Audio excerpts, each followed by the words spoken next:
Hello and good evening, everyone, and welcome to this third evidence session of the Flood Risk Management Working Group. My name is Councillor Hamish Adourian. I'm the chair of this working group. It's a brief overview. Again, I know some of you will already be familiar with this. This working group was set up by the Environment Select Committee to look into flood risk management specifically, take a deep dive into many of the issues, particular focus on the flooding event of last year, and to come up with recommendations that we can then put to the Council. And as part of that, we've been having a series of evidence sessions. This is the third one, another 2 to go, looking at specific aspects of that. Members of the working group also continue investigations, research in the background as well, digging on different sources, and we'll be bringing together all of that work over the coming months to draw up a series of recommendations which will be published and put to the Council. May I ask members of fellow members of the working group to introduce themselves, starting from Eva? So my name is Eva Jaded. I represent Dalgona Ward and I am from the Labour Party. Councillor Aryan Narati of Holland Ward. Hello, Joanna Gardner, Pembridge Ward Councillor. Sophia Lambert, Chairman of the Ladbroke Association, co-opted member. Thank you. And Councillor Stuart Graham has sent his apologies this evening. Joining us this evening, we have a panel of experts, both council officers from RBKC and also invited guests as well, who will be able to contribute on the subjects that we'll be discussing this evening. Could I ask each of them to introduce themselves, starting from James? James Latham, I'm the Council's Principal Flood and Water Management Officer. Good evening, everybody. I'm Graham Hart. I'm the Head of Economic Development here at the Council.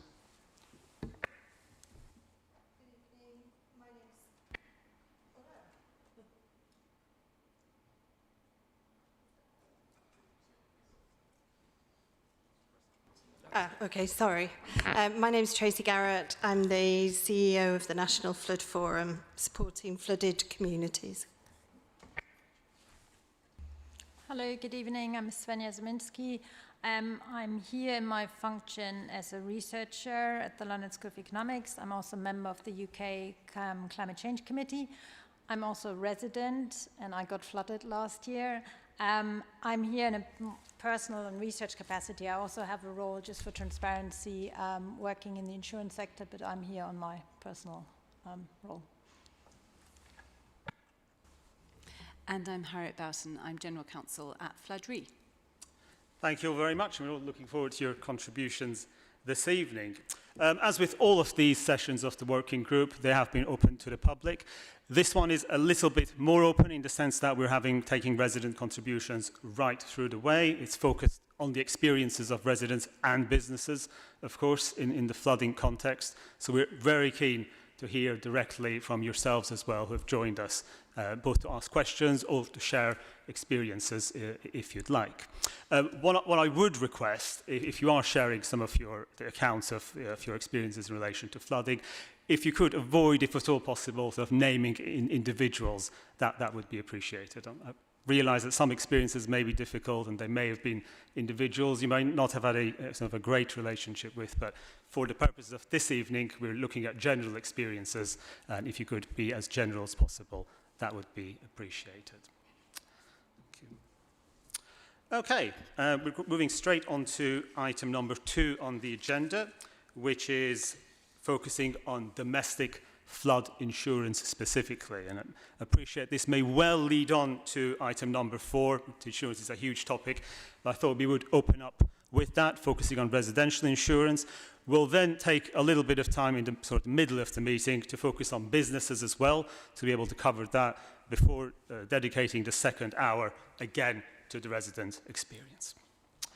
Okay, to introduce that, can I ask Harriet from Flood Re to tell us a little bit about the schemes of how it works nationally. We're sort of keen to understand the broad context, and also, if it is possible, a little bit about how it works locally. And I'm sure we'll have many questions around that as well. So Harriet, over to you.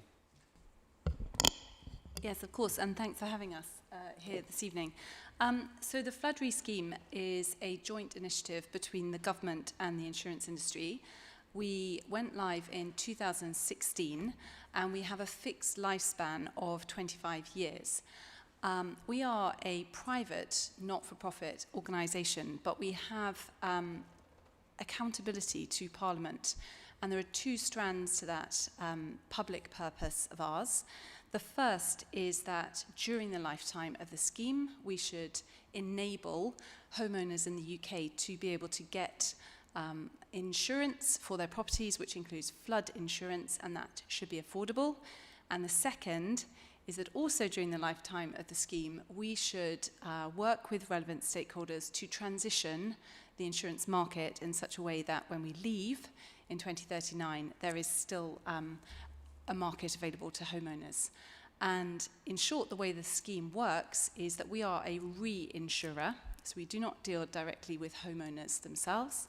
A homeowner would buy a home insurance policy in the normal way. They would go to an insurer or a broker, perhaps a sort of online facility for selecting insurance products, and they would choose a home insurance provider that works for them. The insurer would determine whether or not they wish to take the flood peril element of that home insurance policy and send it to us. And they can do that in exchange for what is a highly subsidised premium based on the council tax band of the relevant property. The other benefit of the scheme is that the home in question gets the benefit of a £250 excess. That's much more attractive than I understand it used to be. And to all intents and purposes, the homeowner may never know that their policy is in fact benefiting from our scheme. At the point that the home floods, if that happens, the homeowner continues to deal with the insurer directly. They wouldn't deal with Flood Re. Once the home has been repaired and there is a final bill, the insurer sends that to us and we pay. The scheme has certain eligibility criteria associated with it, and they were negotiated between government and the insurance industry. And they are, in short, that the home had to have been built before 2009 or converted into a home before that date. It has to be a home lived in by the policyholder or their family. It's not for rental properties, let's say, buy-to-let arrangements. And the home has to have a council tax band, so it's not small businesses. It's generally for single dwellings, a single home, however you might describe that. It is possible for properties which have been converted into perhaps 2 or 3 to be in our scheme. Once they become converted into 4 or more, they lose their eligibility. Excitingly, since April, in addition to paying for the damage that homes have suffered as a result of a flood, we're now able to reimburse insurers for up to £10,000 on top of the damage in our, what we call our Build Back Better initiative. And I can certainly give people more information about that if you have questions. Thank you, Harriet. I'm sure there will be plenty of those. I would like to ask the others to contribute as well, and then we'll open to questions after the members. Yeah. Tracy, would you like to add anything to that about domestic insurance, flood insurance in particular? I think from a community perspective, it's certainly the Flood Re scheme is really helpful and has benefited lots and lots of people. I think we have a helpline which takes 1,000 calls a year from different communities and different people within those communities. And we do still get some exceptions to the Flood Re rules, as it were, as you mentioned, the sort of multi-households within one building. So what we're trying to do is work with Flood Re to look at those exceptions to see if there are any ways that we can move those forward.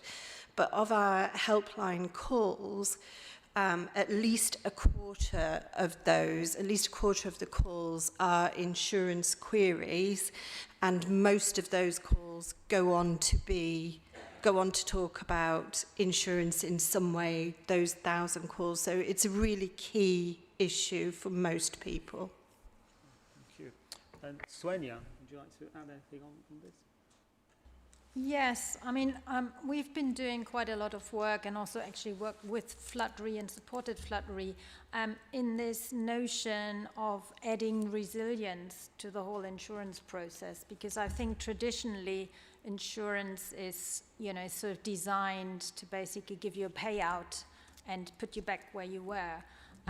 Which, given the scale of the issue, also future flood risk trends, is quite frankly, it's not sustainable. So, I'm very pleased about this Build Back Better scheme, but I also know, from own experience, but also working with households, that this is actually quite a challenge in terms of implementing, and I think this is probably something that would be very useful to discuss.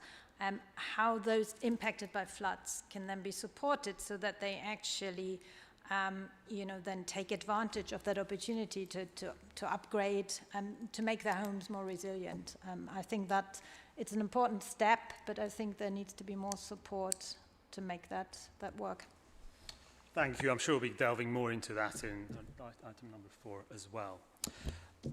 Okay, before I open up to residents, members of the working group, we've had a bit of a discussion around this topic, the sort of questions that we were thinking about. So shall we start with questions on sort of the Flood.re, the national scheme, how it applies to RBKC? And I know we had a couple of questions about sort of how insurance applies to council properties, and I know, James, maybe we told you about this before, and if you're able to share a little bit about us. I know you're not necessarily kind of in charge of that area, but whatever you can help us with, that would be great, and we can delve more into that later on as well.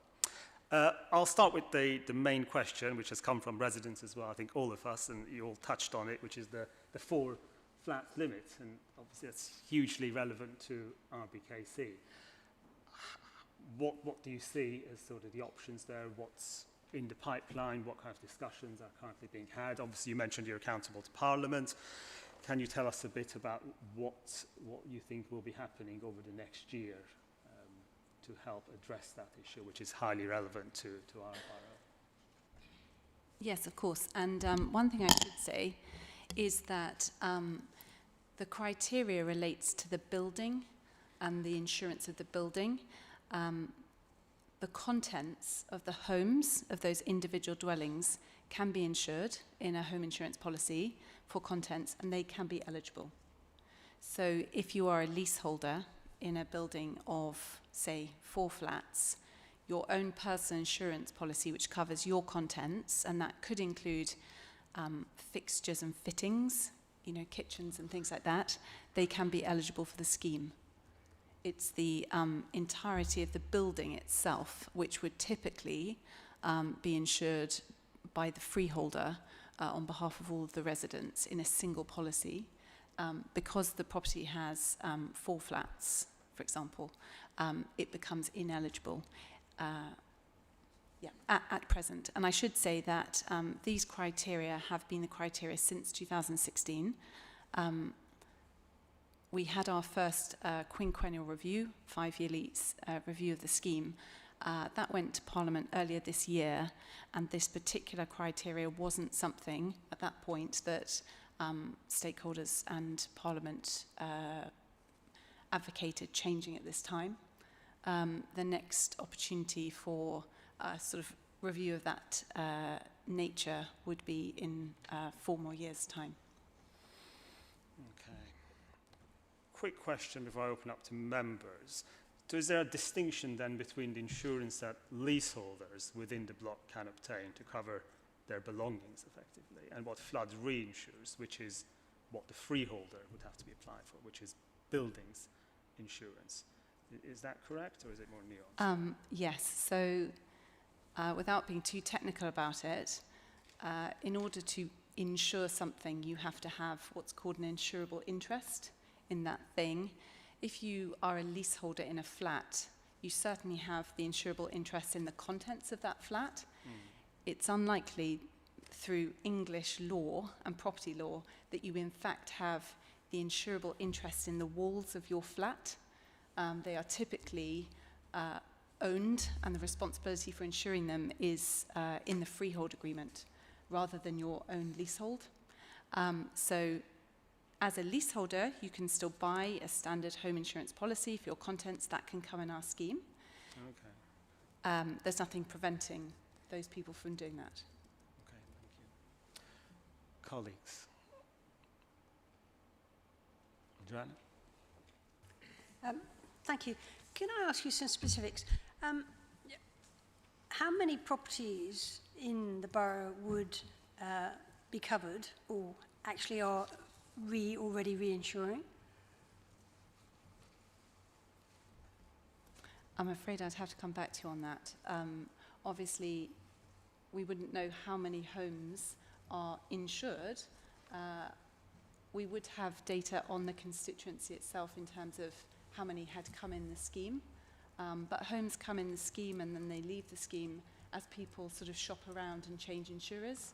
Different insurers will have perhaps a different appetite for keeping it or sending it to us. So from time to time that number would change. I could certainly share the Thank you, if it's possible. So I have a resident who's been refused insurance on the basis of she was flooded last year. How do you therefore, I mean, that person never gets the opportunity to get reinsured through through Flood Re? So obviously I can't speak for insurers. What we would consistently tell people to do is to shop around. All of the different insurers will have different appetites, and they will also have different sort of concentrations of other homes in the borough. So it's definitely worth that particular resident sort of going out and seeing what other insurers might be able to offer. Perhaps also going to a specialist broker who might be able to help. And do you think there's a lack of clarity, the fact that it isn't obvious to a homeowner that actually their insurer has reinsured through to Flood Re? So some insurers do make it obvious on the policy wording. It's a mixture, not all of them do. I understand that when we went live, some insurers felt that it wasn't something they were going to change, and it was never made mandatory in the regulations.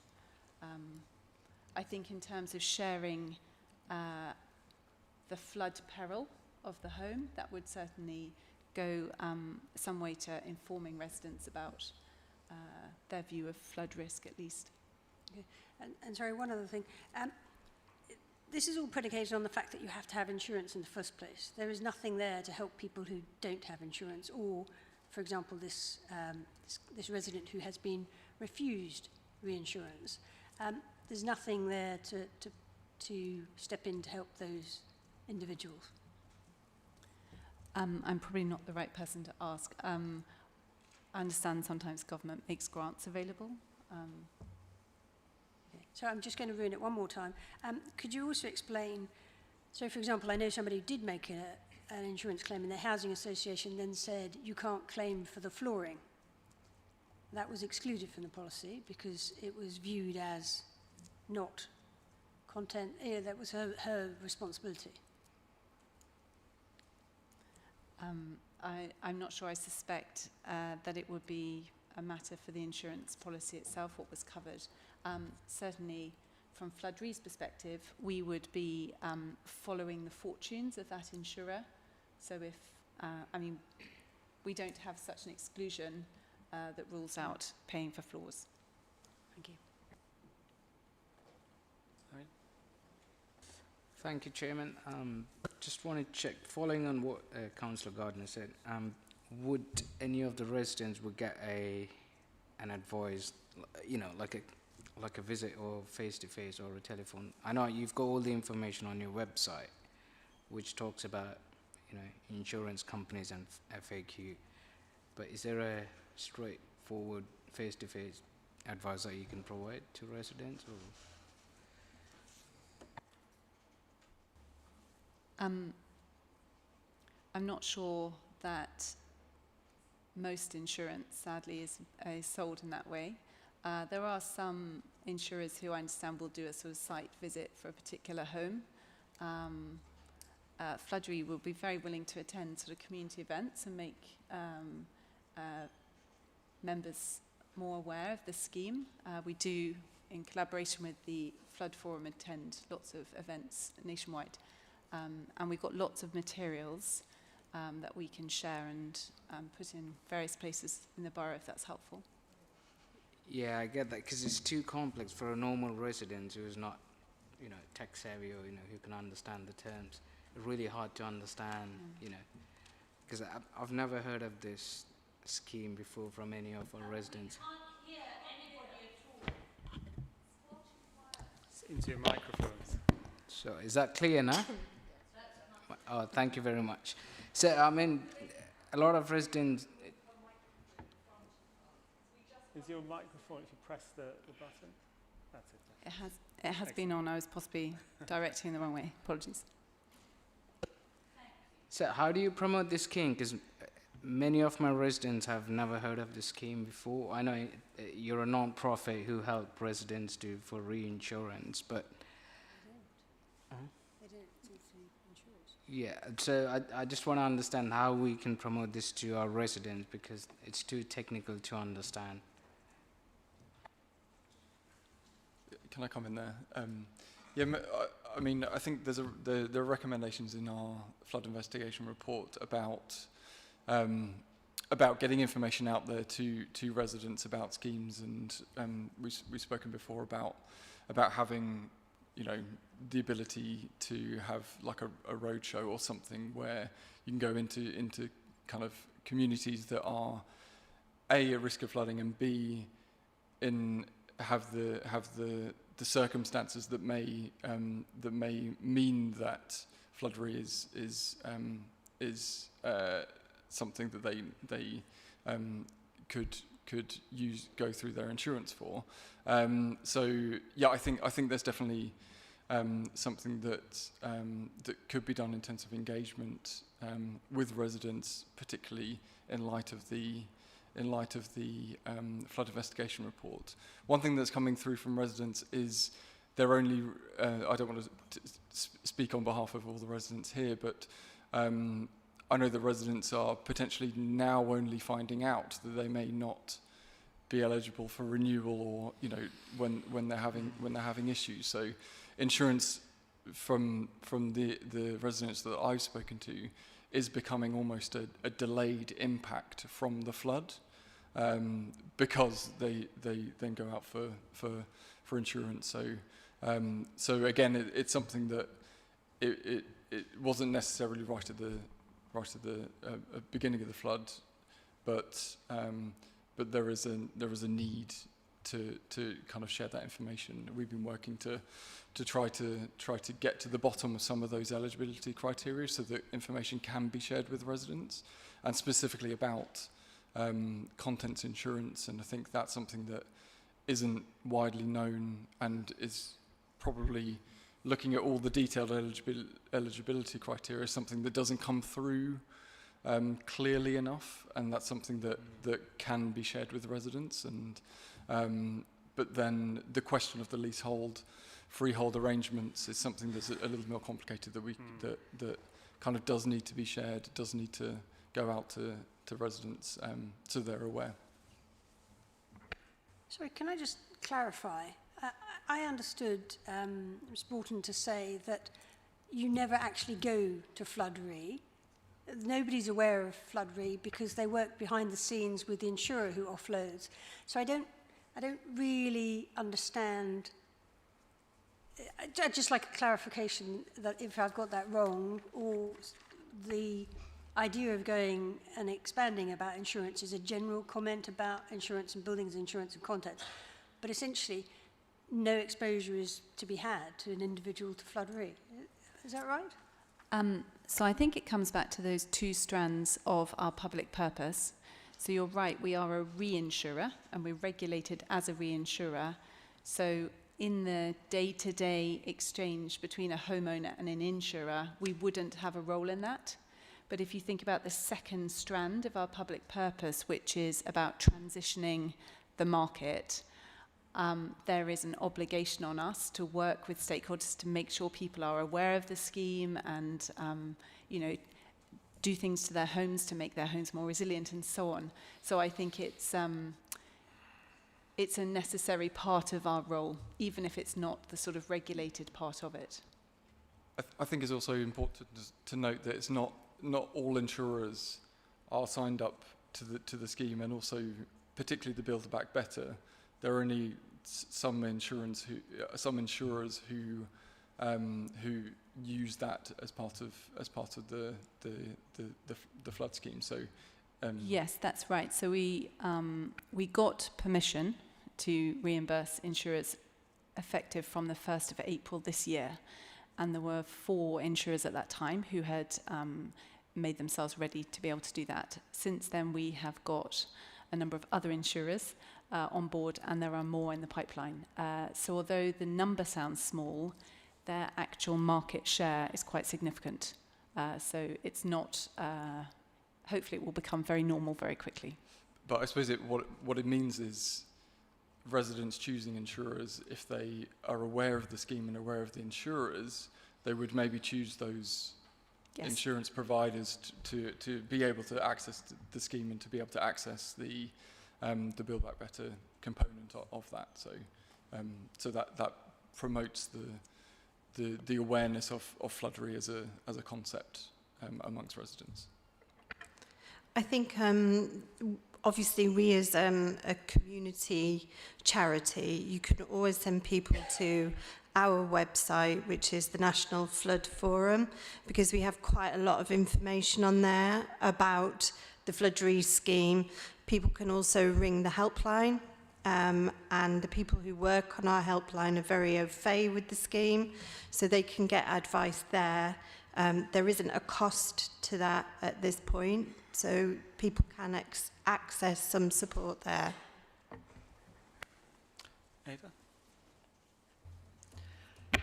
Thank you. I have 2 questions to respond to Flood Array. Is this project initiated by events in 2015 when we had Storm Eva and about 16,000 homes were flooded in England, causing more or less £5 billion of damage? And it was launched with by government, in a way that charities were collecting funds and government was matching these funds, and the funds were distributed straight away to those who were affected. We had last year event 1 in 100 years, so it's quite similar, but maybe not as many people were in sort of underwater. So question is here, how government has been involved in setting your initiative in comparison to 2015 or 2016, this flood relief appeal? And another question is, this is the second question. This is from your website, because my colleague asked you a question and I still would like to have answer. The flood relief is a joint initiative by the government and insurance industry designed to make flood cover more affordable and accessible. Flood relief scheme helps homeowners that have previously floods or are in a high risk of floods. This is from your website. So obviously, if you are setting yourself as an insurer and you have your guidance, and I understand you have smaller companies under you, I cannot see any grants by smaller companies to refuse someone who's been flooded and someone who is on route of flooding. So my question is, first of all, how much involvement from government you have into scheme? Because I gather you have about 135 million a year, and you get another the same, so it's rolling over. It's quite a big chunk of money to refuse someone who's been flooded and he's on the risk of flooding and has no way of selling the property because nobody will buy it. Thank you.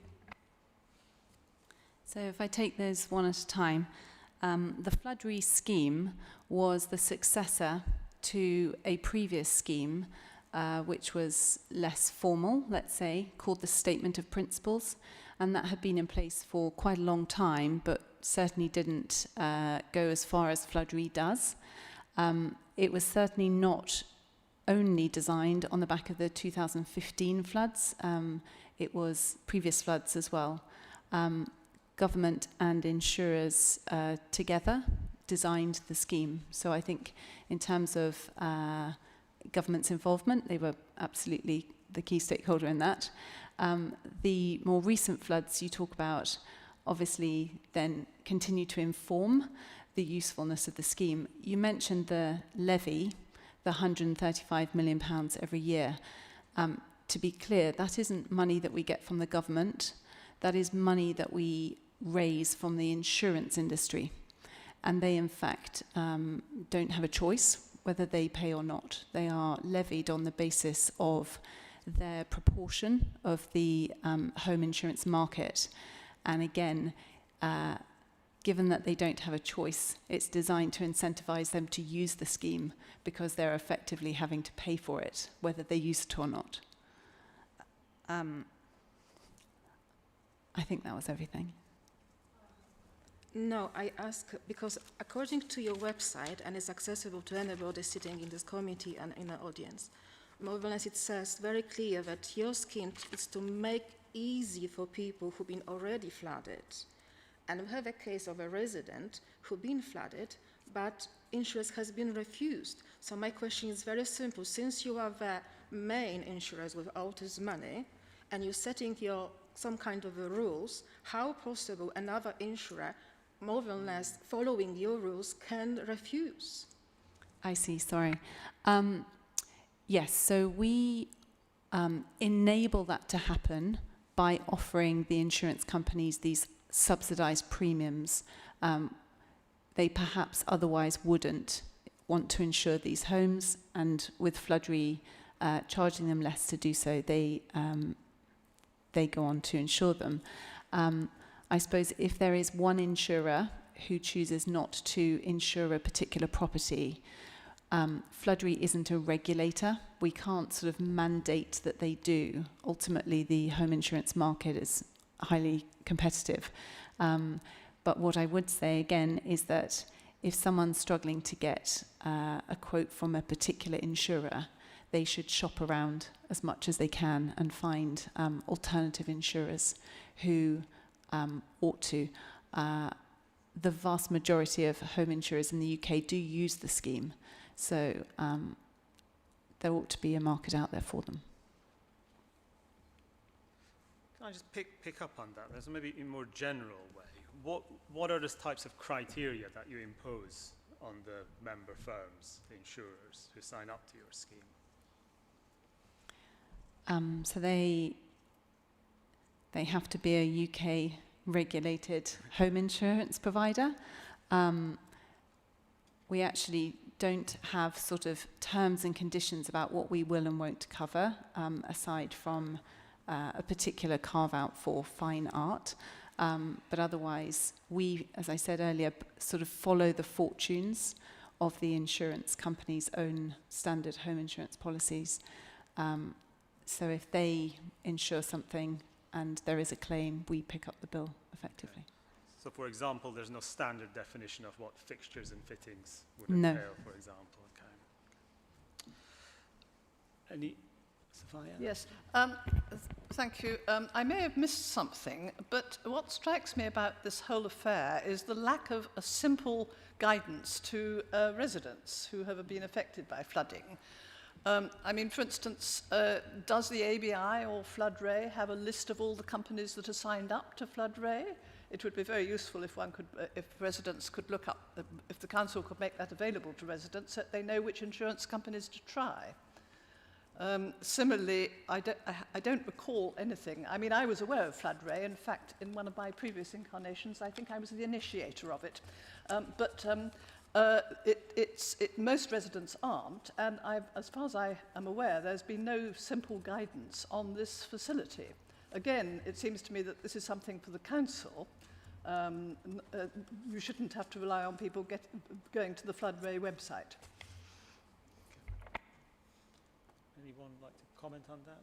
James, I know that came up previously in your report as well. Yeah, and so the Section 19, notes the locations where residents can access information, the National Flood Forum, Floodry, but given the specifics of things like the eligibility criteria and specifics around contents insurance, I think there is the need, and I agree with you that there is the need to have that more simplified information available. On our website, we simplified our flooding pages in July, so that it was kind of distributed in lots of different places. So we put it all in one place. So if you type in rbkc.gov.uk/flooding, you get to all the information about strategies. In there, we say residents should check their household insurance covers flood damage. But that's an opportunity in a location where we could put more information if there's specific documentation from Floodry or leaflets or something that can go in there that could be a useful resource. It might be useful to hear from residents about the information they would like to see in there. But yes, I mean we now have the place on the website to be able to put information like that and pinpoint information there. Joanna? Could I just go back to your point about the evidence that you put to Parliament regarding the fact that your number of occupants in a 4 and more doesn't qualify? Was that because you didn't have evidence?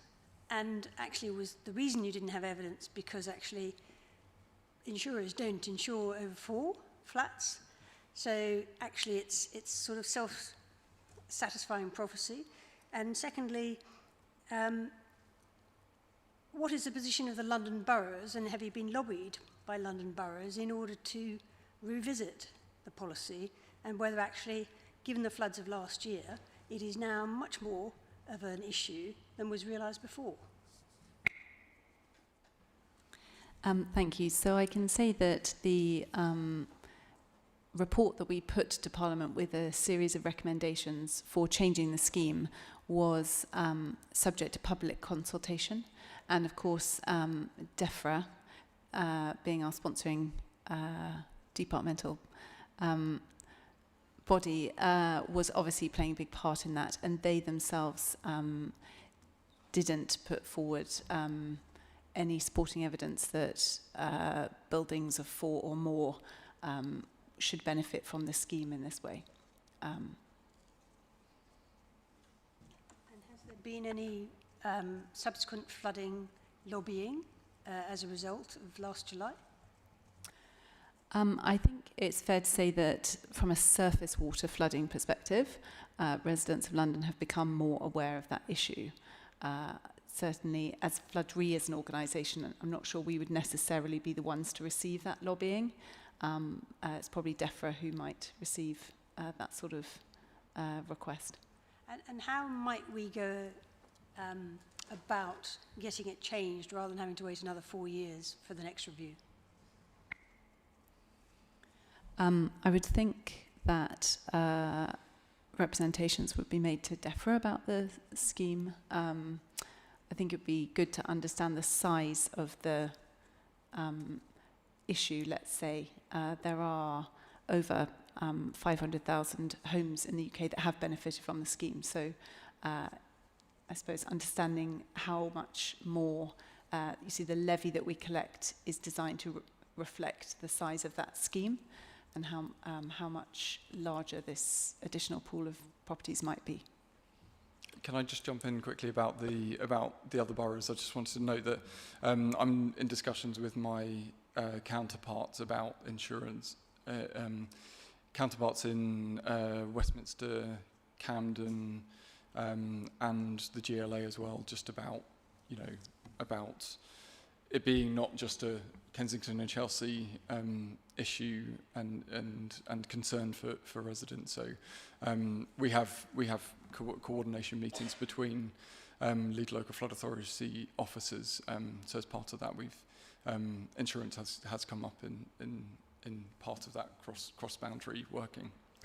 From a national perspective as well, we have our own all-party parliamentary group on flooding, which we're the secretariat of. And insurance is a really key part of the work we're doing with Rachel Maskell and other MPs. So insurance comes up regularly as part of that work, and we are working in that regard. So getting MP support from local boroughs is really helpful. Harriet, that report to Parliament, when was that published? Floodry published it in July 2019. Okay. Obviously, there were other parliamentary events that meant it didn't get the immediate attention it might have otherwise. It went through Parliament in February, March this year. Okay. Yeah, we'll make sure to read that report. That'll be great to make a note of that. Brilliant. If no other questions, James, while you are speaking, we did have some questions about sort of how the council itself uses insurance for our own housing. Obviously, we're a major landlord in RBKC. Would you be able to sort of, tell us a little bit about that at all? I know it's something that we could delve into with other officers as well, but if anything that you can share with us this evening, that would be great. Yeah, so the council has an insurance team within its function, and accesses insurance in different ways. So it wouldn't be eligible like social kind of housing associations or housing within the council can't access floodary insurance. I can share information from the officer with you. Generally, in terms of premiums and those kind of negotiations, so the council has access in insurance claims as a result of the flooding for some or aware of residents that have accessed insurance through the council's policies, but yeah, I wasn't able to get a detailed picture of the impact on insurance for the council, but yeah, it might be something that you can go separately to the individual. One point you mentioned there was that the council cannot access Flood Re. Does that mean that the insurers that the council uses aren't signed up to Flood Re, or is there some specific provision that means? I mean, it's partly the eligibility, because there are restrictions. So it's only for domestic properties, and it's not for I think there's a specific. So housing associations, residential properties aren't eligible, and social housing properties they're eligible for contents cover, but not eligible for buildings insurance. And that's something else that, through my housing colleagues, if they're not aware, and if residents aren't aware, if residents in those properties aren't aware, then that's something that we can share. But it's not necessarily something that has come out from internal discussions and from the flood investigation as being a particular concern that's come up time and time again from those residents housed by the council. Okay, thank you, James. I'd like to open it up to residents. Would you give your name as well before you ask the question? Thank you. Yes, just press request to speak, please. My name's Elio Carson. I live at 4 Royal Crescent, W11, and in 2007 I was flooded, and we tried for some form of flip. We were turned down because they said the sewer was too small for a man to get into, but other neighbours got it. And then I was dreadfully badly flooded with sewage and water in July last year. I spoke at the long meeting we had in October, and my question's been covered a bit for you, Harry, but I just wanted to absolutely double think. Residents do not contact Flood Re, do they? That's right. Exactly. You would go directly to your insurer. And does Flood Re have a helpline? We do. Good. So that's easy to find. And on the helpline, could we actually find the names of the insurance companies that you raised that have already signed up for the scheme? Yes, we do have a list of all the participating Great. insurers. Good. That's all. Thanks.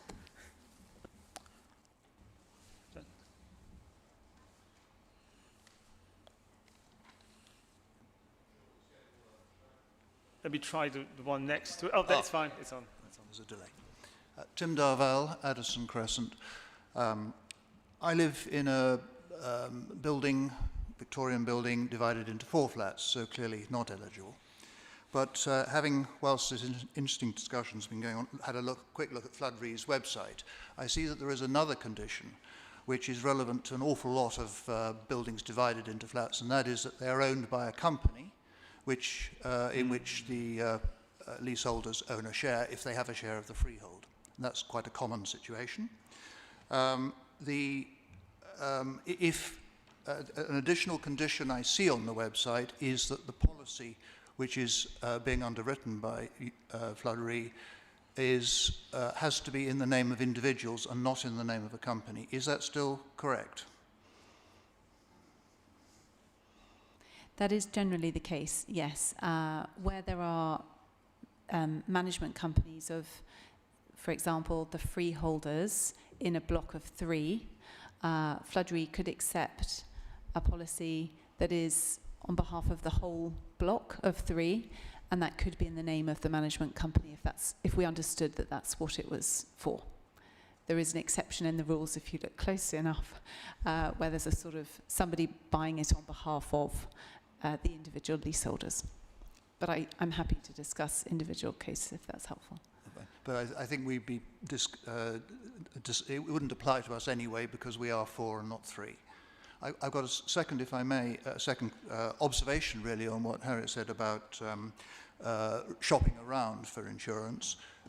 Very briefly, we have been told by 2 insurance brokers that having been refused insurance by an insurer, you can almost certainly, your existing insurer, you can almost certainly not get insurance from anybody else because for flood.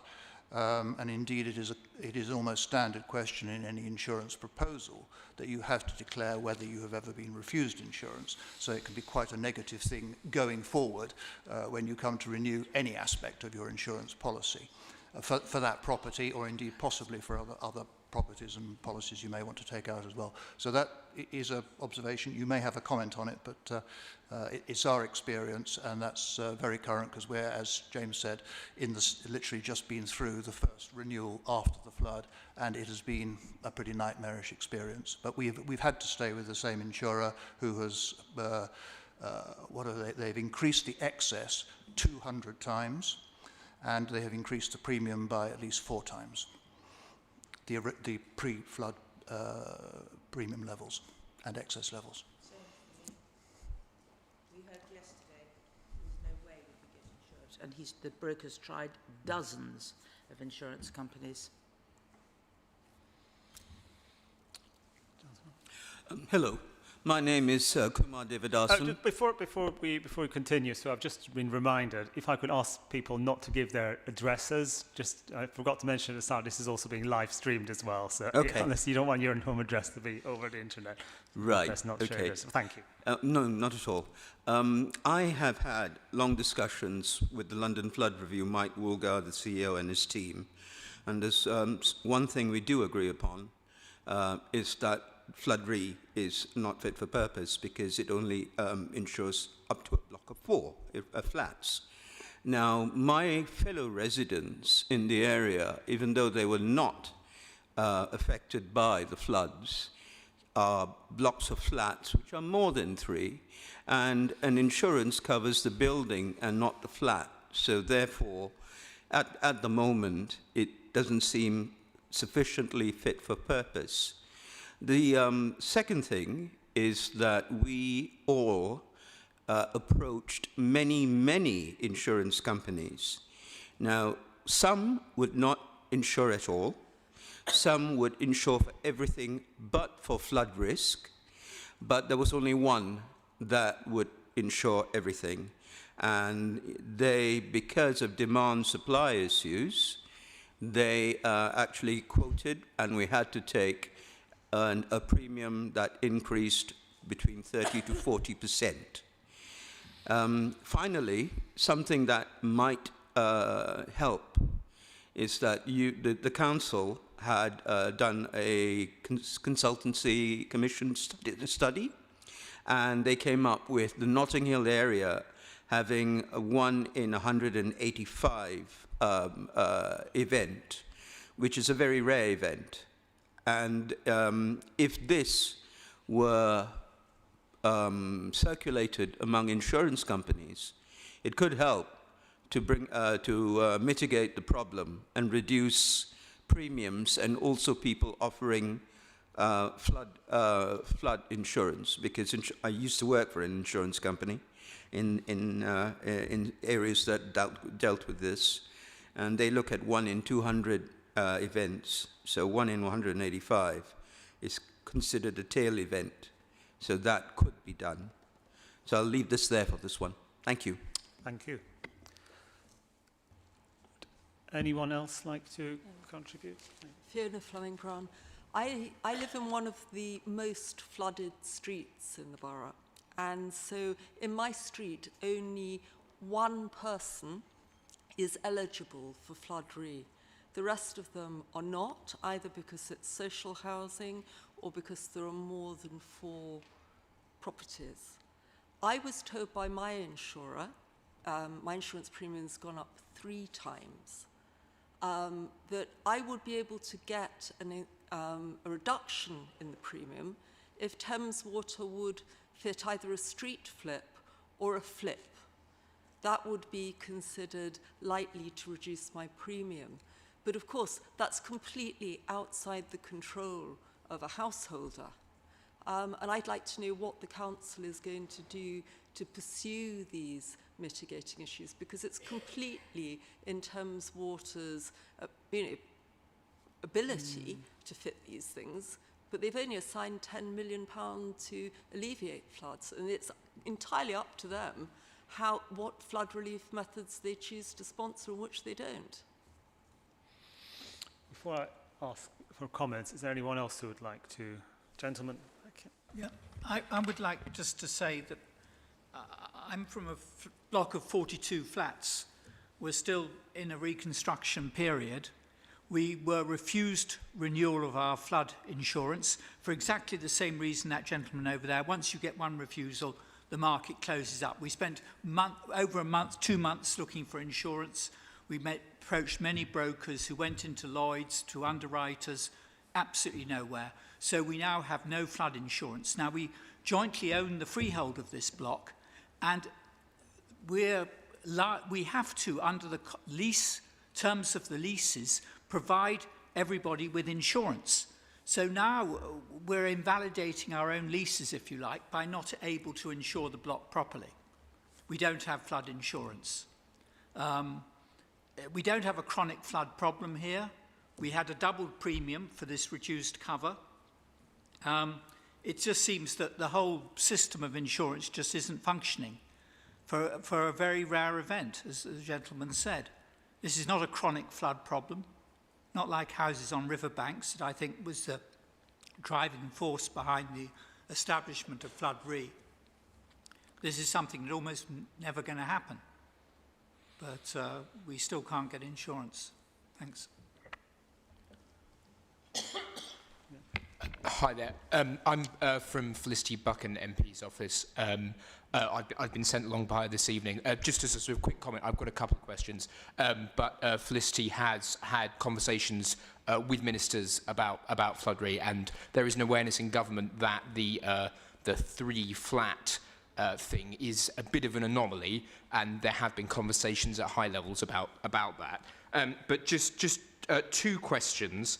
The list of insurers that's sort of been mentioned a couple of times, I know that lady was talking about it being on a phone service. Is that available online somewhere, the sort of list of the good ones sort of thing? And sort of a B, and I may be revealing some ignorance here, I'm not entirely sure how the insurance market works, but can flats get insurance? I think you said earlier something about contents insurance. They could get contents insurance. So what part of the kind of the 3-flat exemption, how does that affect leaseholders that do have flats if they can get contents insurance through Flood Re?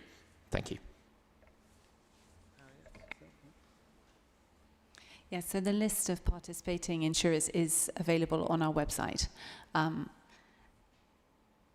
About flat owners, they can get contents for their own flats. Different insurers will define contents in a different way. Some insurers will, as I say, include fixtures and fittings. Certain leaseholders choose to make improvements to their flats, and some insurers will cover those improvements as well. For the purposes of covering the building itself, in a block of 3 or fewer, it tends to be one of the individuals who lives in that block buys it on behalf of all of the 3 flats as a single insurance policy, and we would find that acceptable. There are maisonettes and other arrangements where the flat itself in its leasehold has required of the leaseholder to buy insurance for the building. There are flats in the scheme which include buildings cover in their policy. Obviously, the insurers of those policies have satisfied themselves that the flat is distinct enough as a dwelling, and they would know where their responsibilities lie if it flooded. May I answer that question more succinctly? The issue is building insurance. You have to cover the whole building in a lease. And the insurance is for flood risk for the building and not per flat. There are cases when you can have building insurance. Well, some people have taken out building insurance for a flat. But if a building already has insurance, there is a breach there. In fact, they should not have taken flat building insurance. And there can be issues, legal issues there. So I hope that helps. Thank you. That was much more succinct.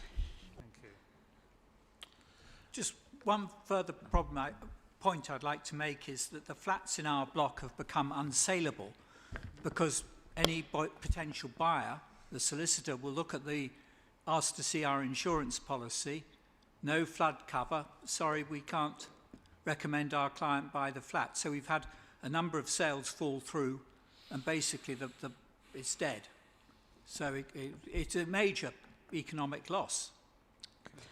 I just wanted to make a comment on the contents insurance because I have some experience in this area, not exhaustive, but my experience has been that they're very particular about escapes of water and flooding, and a lot of the time my experience has been that they would not cover contents for flooding. That's exempt, and there are a lot of exemptions with contents insurance.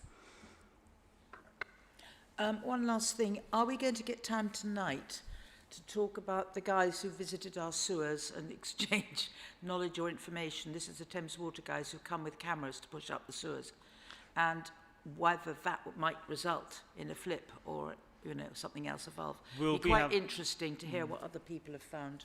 There'll be an entire meeting dedicated to Thames Water Please, and their that's great, activities. thanks. So yeah, we will be having that. Yes.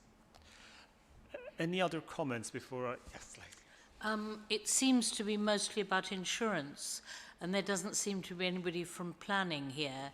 But something that always amazes me is that basement development does not require environmental impact assessment at a certain quantity in the street. Because I live in the house I grew up in, and in the communal garden and in the streets, there's such an increase in flooding since all the basements. It's very dramatic and very visible.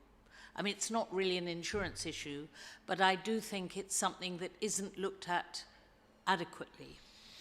There's also hard surfacing. I mean, there's all sorts of aspects, but the environmental impact assessment is something which has been entirely missing from the planning process at our end, and must contribute, that's all. I know at the last meeting we covered a lot of that about basements, and we've taken all of that on board, so all that evidence is definitely noted. Residents have talked a fair bit about insurance, and particularly the problem of not being able to get insurance. Now, I know we don't have a representative from an insurer today. I think Harry is probably the closest we have as a representative from the insurance industry. How do the insurers get the information to make these decisions? about flood risk, what sorts of factors do they take into account, and what can we do as a local authority to influence that based on the work that we do?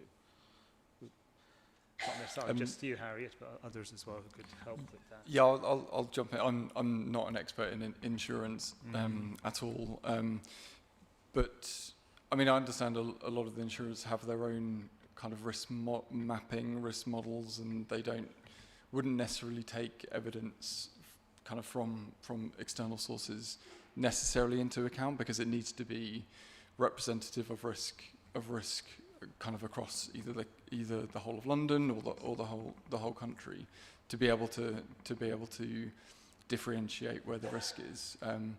But I mean it's something I'm happy to share information. I don't particularly know where it would go through, whether it would go through the Association of British Insurers about the event. I mean, a lot of the reports about the event in London are publicly available and published, but I don't know what the aim of our flood investigation report wasn't to kind of use as evidence to lobby the insurance companies, but again it could be part of wider discussions, and happy for it to be highlighted, and Sven, you may have more. I can help you there.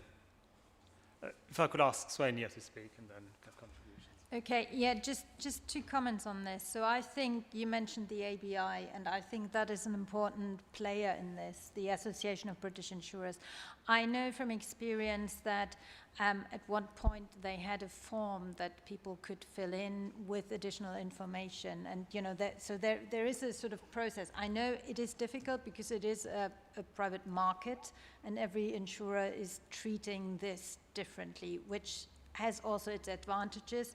And just to reflect, I think in this country, we're actually having, compared to many other countries, we're having a high insurance penetration, and it is relatively cheap. I know it is, this is not easy to say in an area that is currently struggling with insurance, but I think sometimes we forget that compared to a lot of countries in Europe, also in the US, this is actually almost an exception. There is a functioning insurance market. And I know that the issues today raised here are really important.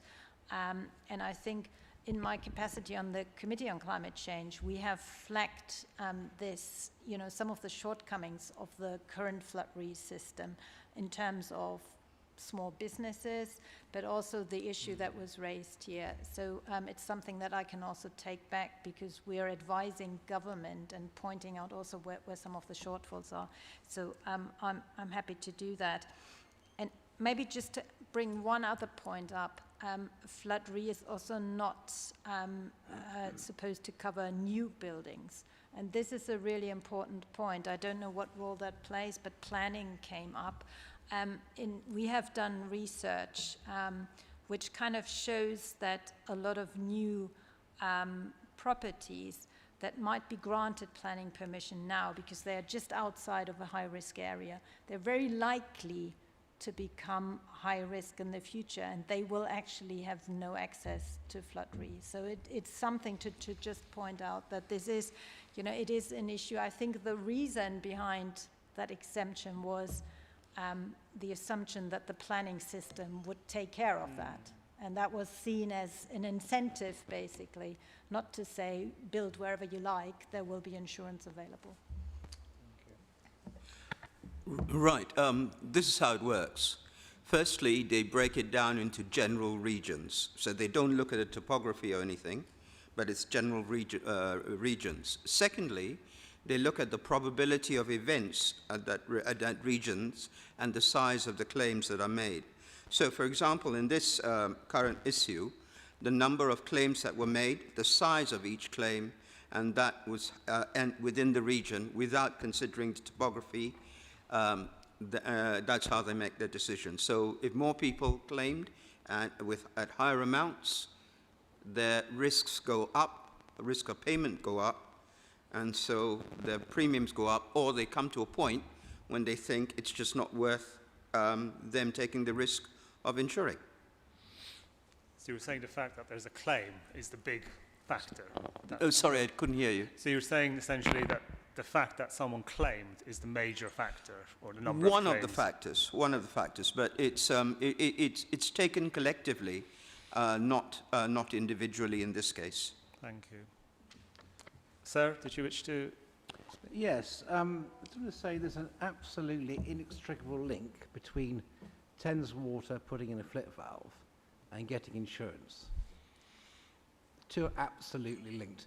My insurance company refused flood cover except on condition of a flip valve being installed.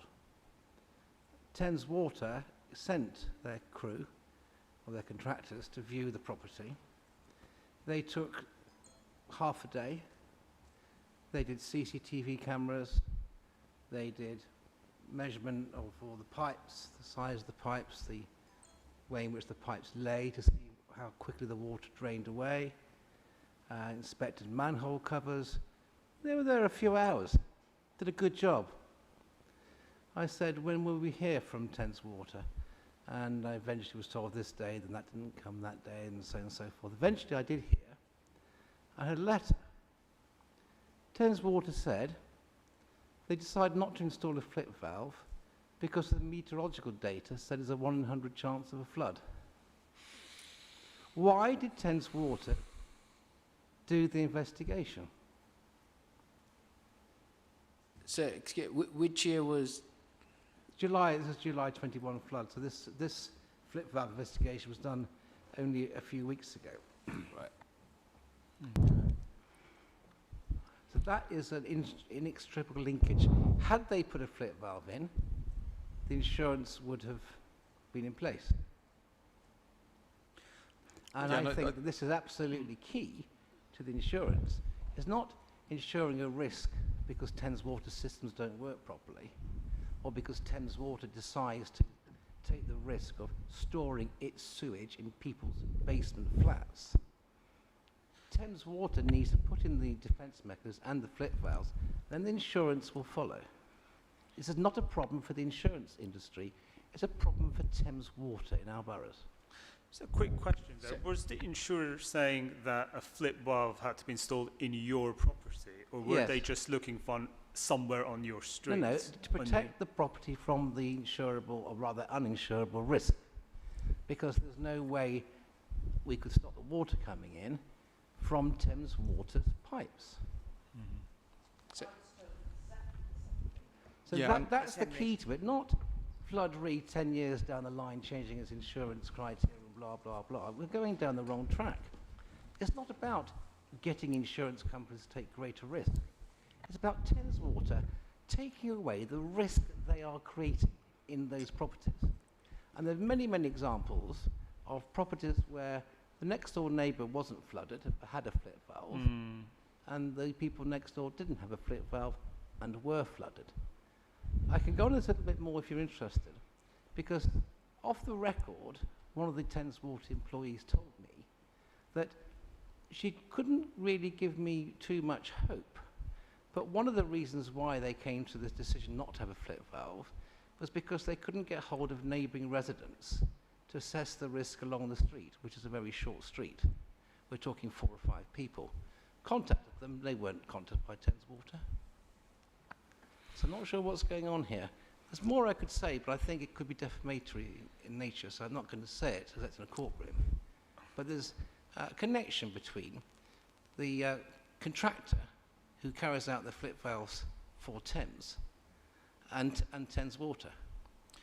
The contractor, Falco, is owned and controlled by ex-Thames Water employees, and is the self-same contractor who, and the only contractor that Thames Water actually use. That contractor is on a mission to get private people to pay for flip valves at a massive cost. I'm a lawyer, I will be investigating this, but I'll leave that as a thought, because the next meeting in October, where I would have raised this, I'm not able to attend. Can I add to this? Because on my road, I can't mention it, but you might remember it. Exactly the same thing. I made friends with the people at Thames Water deliberately, and they told me on 2 telephone calls that every single property in this road and other roads was going to get a letter or an email telling them about the visit by the engineers to assess our sewers. Well, of course, I never got one. They also said that many people hadn't come back to them. Well, when I did my little investigation, nobody in our road had had a letter, including me, of course. So when the two guys came to do the innards, I then told them all this. And it's not their fault, they were just there to do the, you know, the technical stuff. But it is Thames Water who have not dropped off the letters as they said they were going to. I then got into contact with a lady called Tutu of Thames Water, who got me the date for the engineers to come. But it's our energy that's making this happen. It's not Thames Water. Yeah, can I just jump in there quickly? I completely agree, and I've been raising your individual cases separately with Thames Water about the lack of communication and those issues. Henry, I think it would be really useful, and the comment from Fiona earlier, if we take this for the next session and raise the knock-on impact of the decisions on residents' insurers. Is that the October 29th meeting? Because I can't come then. That's yes, half, yeah, it's half term, bad timing. Yeah. You know, but the members of the working group will have you know heard the impacts, but I think it would be good to raise that those knock-on impacts. So with you can raise that for me on the 29th. I sent you the email I had, the letter I had from Thames Water. Yes, yeah. 2007 flood. Some of them got flips, although I was told the sewer was too small, they got them. And a couple of people got tanks which were sunk into the actual road. None of them got flooded last year. And all the flood piled up and came into the likes of me. Tracy, when people contact you, how often does the issue of flips sort of come up in cases that you've heard about? It's quite difficult to say at the moment because I didn't do a specific inquiry into flips. Before I came today, I was more concerned about the insurance thing because that tends to be what people talk about. But what tends to happen with the way that we work is that we get all the agencies and organisations around the table with the community so that these conversations can go ahead as a collective rather than individuals, so that you're not just having one conversation yourself and then the gentleman next to you is having the same conversation but at a different time. So we've tried to do it more collectively so that there's more power behind it, and because it's working in partnership, organisations such as Thames Water send a representative and they are faced with members of the community, and it's a much more collaborative way of working and accountable way of working because everybody's hearing the same thing. So I couldn't really comment specifically on the flip at this point. I can get the figures when I go back to the office. But the way of working is different because it keeps each different organisation accountable and engaged. Thank you.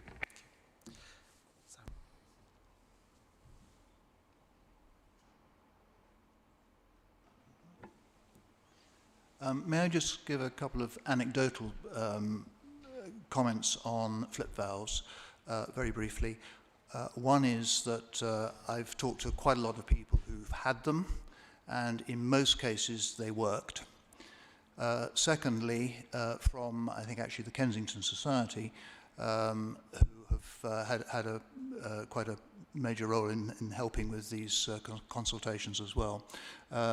There is a view, as I understand it from many people, that having a flip valve really just means you're not going to get the water, but your neighbour will, unless they too have a flip valve. That may be why they want to do everybody in a road or in a section or something like that. But you know, it's not necessarily the solution to everybody's problem, as I understand it. But that would be an interesting point to take up, perhaps with Thames Water. And just on that particular point, Thames Water took that view initially and changed their view, and then wrote saying that they now regard the flip valves as part of the solution. Okay. The question is still, is it a solution? But maybe for you and me, if we get them. Yeah. I think a number of people in this room were on the first Felicity Buchan Zoom call where members of Thames Water board were present. And one of the things we were clearly told in that very first Zoom meeting was there is a limit to the number of flips which can be fitted because the collective pressure of a large number of flips is capable of damaging the system. So not only are a lot of residents in the unfortunate situation that their basements are Thames Water's flood provision with sewage, they are also at the mercy of their, of their abuser, to the extent that they will only get a flip if Thames Water decide that they can do it. And if people before them in the queue have a flip, they won't get one even if they are the people most in need.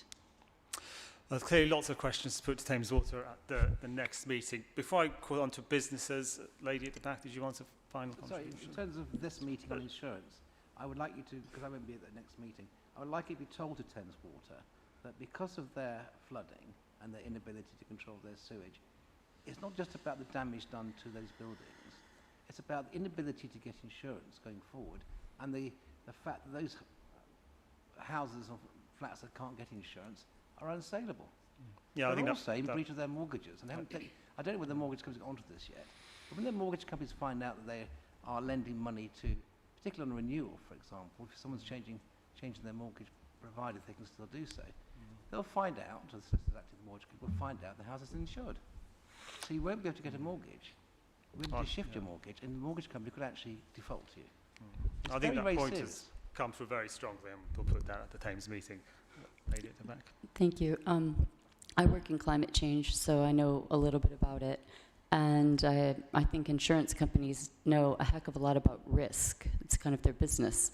And so to hear that Thames Water assessed that the risk wasn't really worth installing the valve, I find really rich, because that's very self-serving for them. And we don't have a choice who provides our water. We have to pay them. But the damage that they do to us by their inaction is kind of almost incalculable. So to allow them to make those decisions like that just seems crazy. The numbers have changed. The risks are it's not 1 in whatever it was. It's so much higher.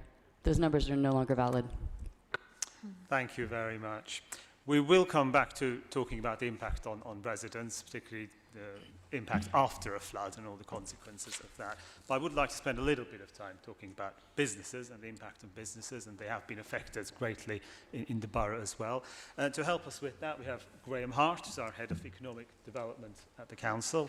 Graham, could you tell us a little bit, particularly in relation to last year's flooding incidents, or the impact that we saw there, and what kind of support they've been receiving, particularly in relation to insurance as well?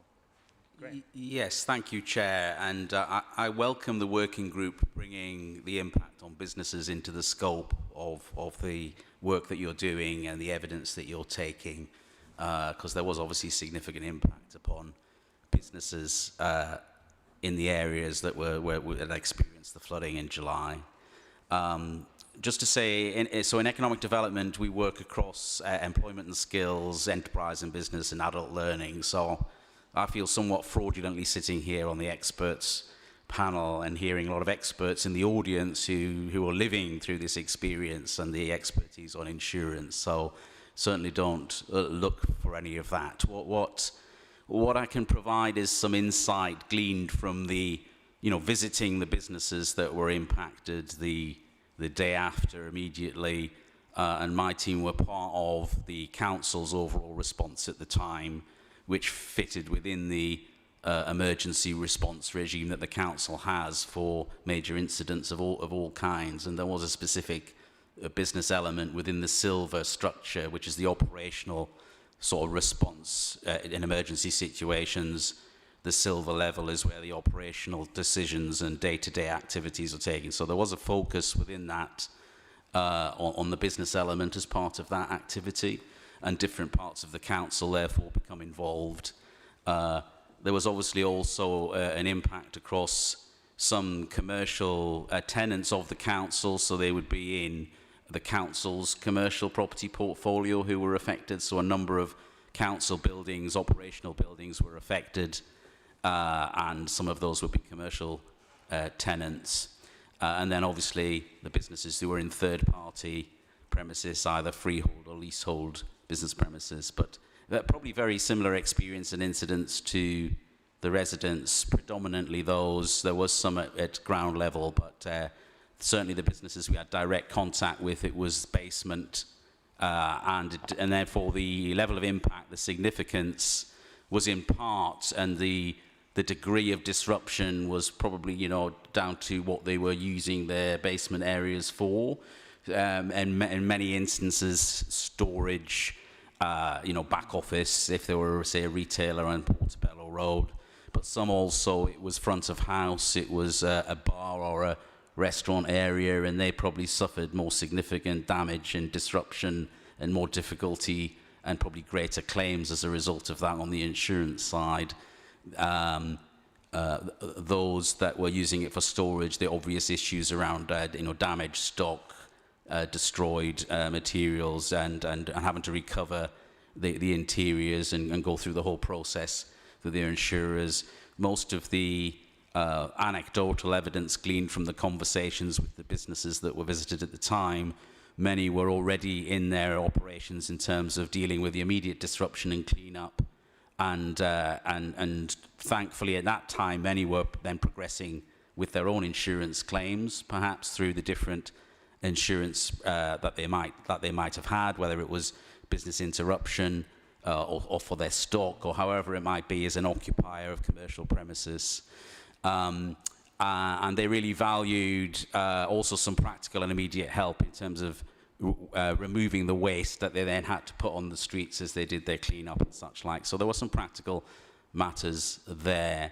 And indeed, we've heard a little bit from some other corporate property freeholders in terms of the, you know, the level of disruption and some information about the level of claims. But I think that could be pieced together to some degree. But obviously, most of the businesses would not necessarily come into contact with the council or around their losses and their claims. That would be a matter just between them and their insurer, or the arrangements they have on their commercial lease and the responsibilities with the landlord. So obviously we'll not share details of names, but we did keep a log at the time of the businesses that were in touch with us, and we've maintained that information and kept that information, and we fed into the early report, I think at the end of, was it the end of September when there was a report to the leadership team? 29th of September, there was a report to the leadership team on some of the impacts from the flooding incident across the piece, and there was an element on business in there. So I'll hold it there, Chair, and really interested if there are other insights and information on the impact upon businesses that people are willing to share or ask about. I may not be able to answer the question, particularly if it's a technical matter insurance, but I might be able to point in the direction of who it might be useful to take further inquiries forward with for the work, for you to be able to explore it further. Thank you, Graham. Just a quick question on what you were just saying there. You did some initial consultation at the time with businesses and you've kept in touch with them. Would you be able to provide us, and we may do our own survey as part of this group, some kind of anonymised information about sort of what state the businesses were in the immediate aftermath of the flood versus sort of where they are now, and sort of what they expected or what they were told by their insurers possibly that they could expect at the time versus sort of what's actually happened a year down the line? Is there any kind of information like that that you'd be able to provide the working group? No, we have not remained in touch or followed through in terms of a history or on their progression. In many cases, they were pleased to have information and been pointing in direction of where they might be able to provide further advice or further guidance. But in many cases, they were proactively managing their recovery and in touch with their insurers, and have not necessarily then come back to us for any further continuation in terms of other queries or information. And neither have we sought that, which might be something you want to consider in terms of whether there is a need for some further follow-up on that front on behalf of the council. Okay. Colleagues, questions? Do you happen to know, whether it's anecdotally or otherwise, what proportion of businesses claimed on insurance or decided not to and just take it on the chin?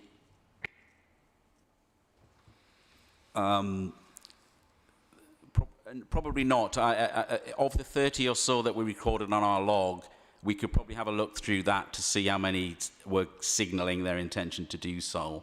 But it'd certainly not be, you know, a great kind of quantitative exercise or a full picture there. But we could share what we gleaned at the time.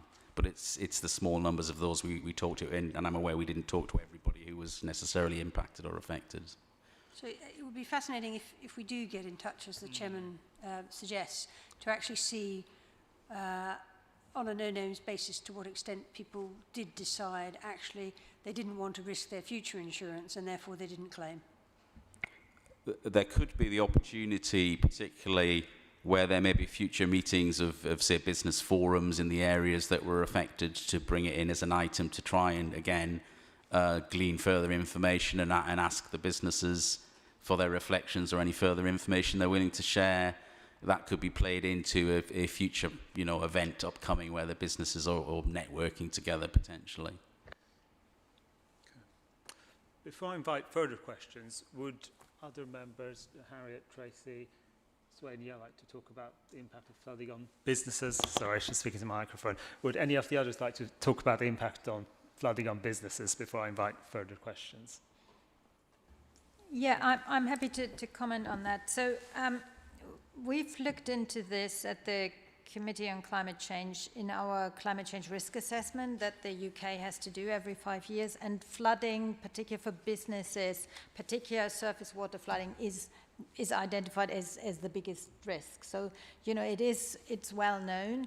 I think what is important, I think, sort of based on the experience, what happened last year, is particularly when it is surface water flooding, so from rain, the awareness across businesses, particularly small businesses, that they are at risk is actually very low, because it is obvious when you live next to the river, it is kind of obvious when you're on the coast, but it is not really obvious when you just live in a normal road. And I think that is a big challenge, and I think that's where local authorities can play a part, making that information available. And I think the assumption that it happened last year, so it won't happen, you know, I think the fact that it happened last year signals that it is likely to happen again, maybe not on the same road, but elsewhere. So I think that it's that awareness, but then also offering advice, because there's actually a lot that businesses can do in terms of continuity planning and preparedness. So I think maybe on the back of your visits and your engagement there, you know, what information can be shared with businesses, particularly small businesses, about preparedness, business continuity, and things that they practically can do to prepare. Yes, I think there's a resilience team in the council of specialist officers who deal with issues around business continuity, and I think they have a duty to provide advice and support to businesses and voluntary community sector to help them prepare around business continuity in the broader sense. And clearly the flooding impact, the local, but brings that higher up the agenda. So maybe that's another area in terms of the working group and looking at and recommendations is you know, how is that team responding to this in future. We obviously in more general business support, the area we occupy, we work with business and enterprise support organisations, and there's awareness there around business continuity and planning. But it is probably the case, particularly in smaller businesses, that you know, more awareness and more promotion about the things that they maybe need to think about and do is probably needed. Tracy, at the National Flood Forum, does it also field calls from businesses as well? We don't tend to deal with businesses particularly, it's much more about communities, but of course particularly the smaller businesses make up the communities as well, particularly in places Hebden Bridge, in West Yorkshire, Shrewsbury. Those towns are very much made up of very small businesses, independents, so flooding impacts them, not only those businesses but part of the community makeup as well, so it's very impactful, and often we get individual business owners on our flood action groups. Can I just add one more point to that? Yeah, where I've worked elsewhere, businesses that have been flooded on more than one occasion has led in sometimes to the closure of the business. Business has to move out. So the frequent flooding of businesses is an issue because it does, as Tracy says, impact the community as a whole, particularly in those areas. One thing in terms of the lead local flood authorities kind of focus tends to be on residential properties in terms of flood risk management in general, not in terms of kind of support, primarily because the funding available to us from the Environment Agency, from central government, is skewed towards residential properties as opposed to commercial properties and businesses. So you can claim much more benefits from protecting residential properties than you can from commercial properties.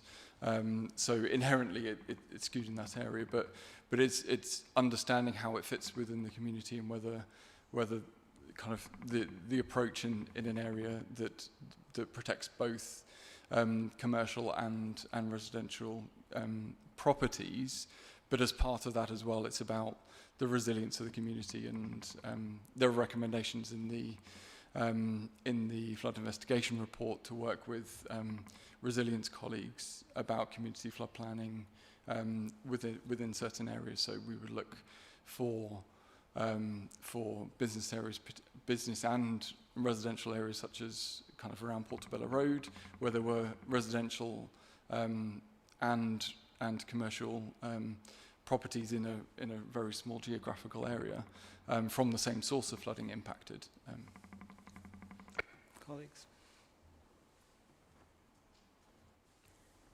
I have a question. This is going back to your website, our website, Kensington and Chelsea.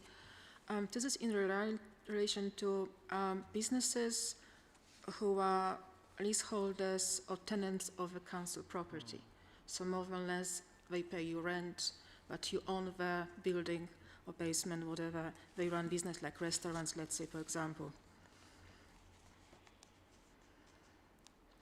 You say here, businesses who are tenants or leaseholders on council-owned commercial property will be supported by the council officers following floodings.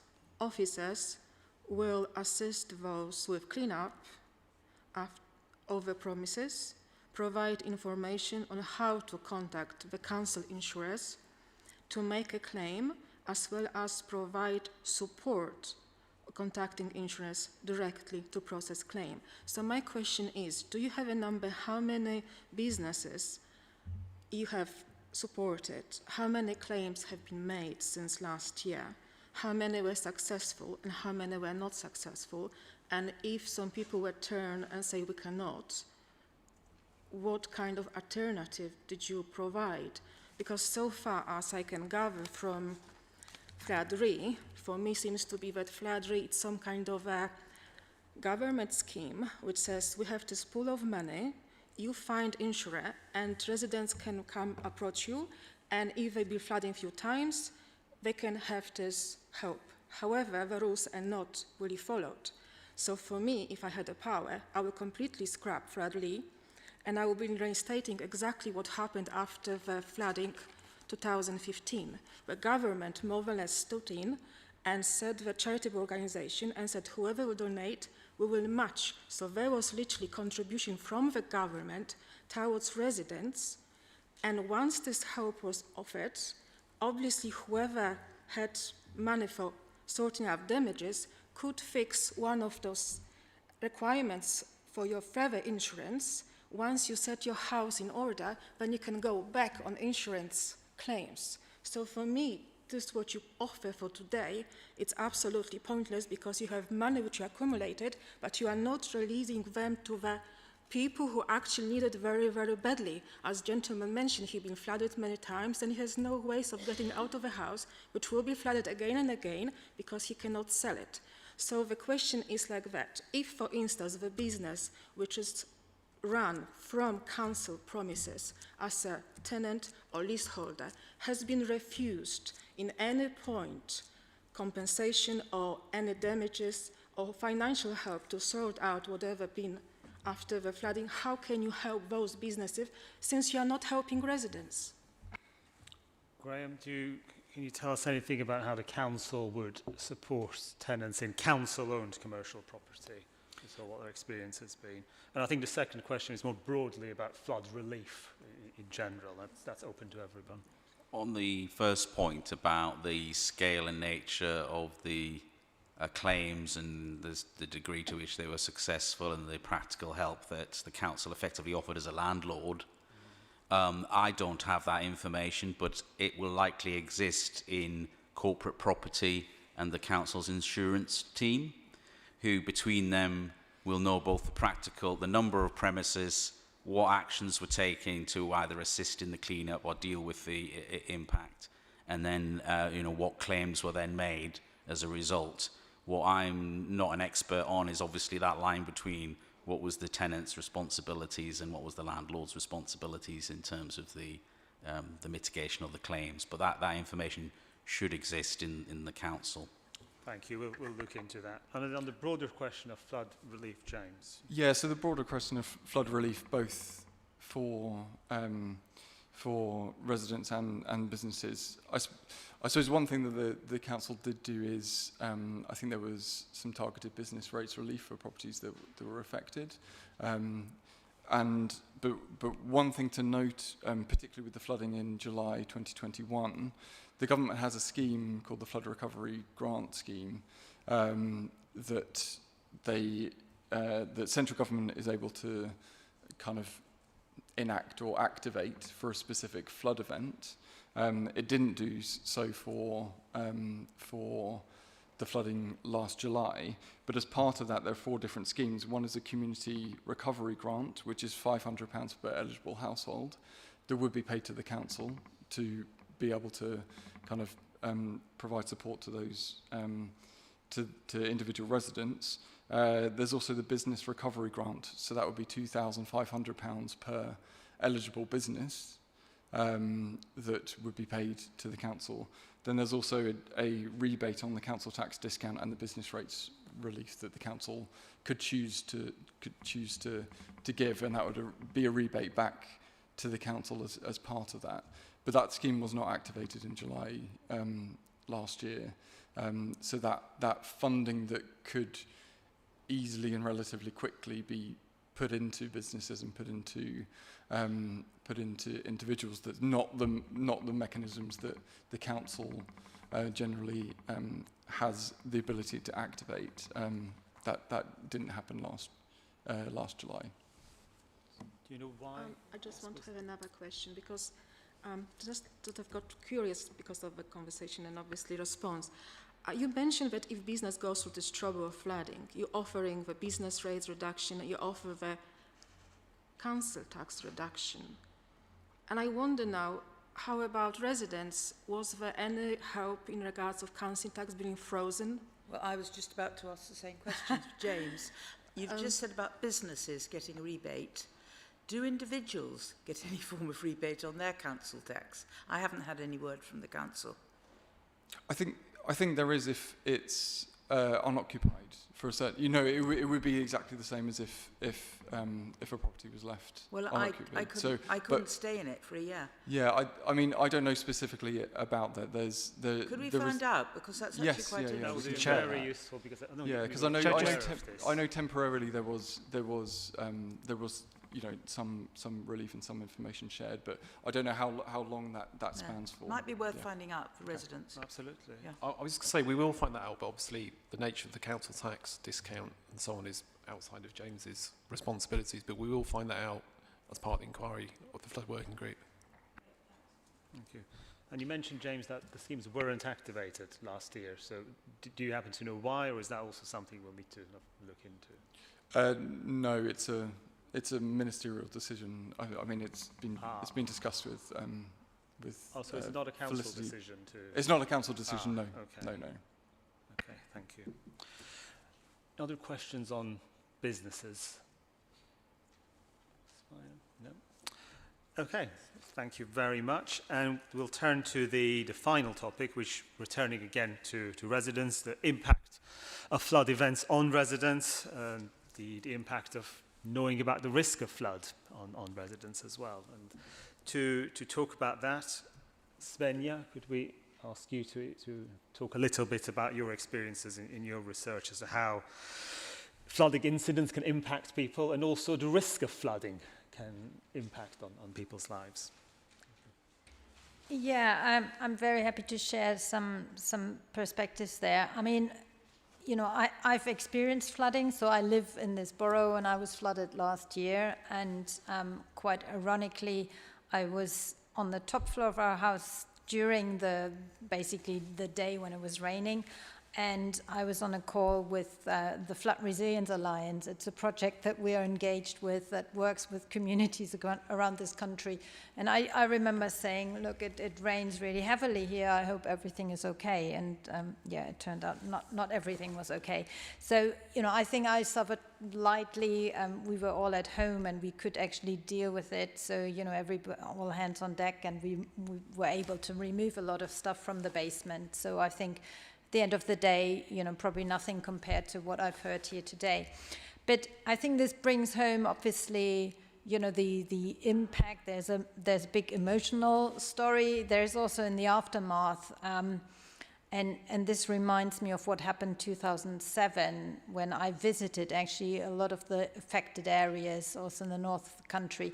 And the then chair of the Environment Agency, you know, she said it's the social impact, and it's like every raindrop sort of reminds people of what can happen. And I think this is also something that, you know, I think I noticed myself, you know, pretty much every time when it starts raining heavily, I end up going out on the street and I've ended up clearing some leaves from the drains because, you know, you just think, well, whatever it takes. And this is, you know, I think, yeah, it's an experience. And given my work on climate change, unfortunately, you know, the issue is not going to go away. And, you know, we see this around the world. So I think it's really a question of, you know, also preparedness, resilience, and making sure that, you know, as horrible as it sounds, but, you know, if you've been impacted once, you know, chances are it's not going to be the last time. So on the more positive side, I said that we are working with communities, and it's really interesting, I think, when we talk about flood, to think through. I mean, flood is a complex issue, and there are many reasons why one property floods or one street floods and the other doesn't. And there are many reasons why one resident might get off lightly and the other one is more badly affected. So there are lots of components at play here. And what we've been doing in projects with communities in this country, also in Germany and elsewhere, is to basically sit down with residents, with the local authority, with businesses, with basically parts of their community, and take stock and say, okay, well, you know, how well are we set up in terms of flood awareness, in terms of insurance, so really kind of do a stock take. And I think you know, that's a useful starting point. You can then revisit that year on year. But the good thing, and the most important thing, is it creates, you know, it creates ownership amongst different, you know, not just the local authority, but basically different parts of the community. And I'm sure that's also something that the National Flood Forum sees all the time, where you're playing a big role. It is kind of taking this on, and it is, at the end of the day, it's a community issue and a responsibility. So, you know, there are sort of ideas and suggestions of what has worked elsewhere, and I'm happy to share that and see to what extent that could also help in this context here in the borough. Thank you, Svenja. Tracy? Yeah, I mean, we see it. Obviously, I don't want to tell anybody here what it feels like to flood, because you've got so much experience of it yourselves. But what we see on a national level is people are impacted financially, emotionally, physically for years.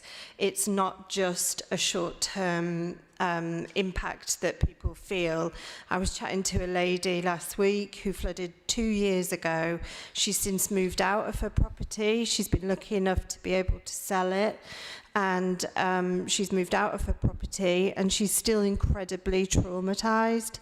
So I think we cannot underestimate the impact on people's mental health in the long term. Like you say, every time it rains, people are frightened. They're scared to leave their homes. They don't like to go on holiday. So I think we really just cannot underestimate that impact on people every day. Thank you, Tracy. Graham or Harriet or James, do you want to add anything at all on this topic?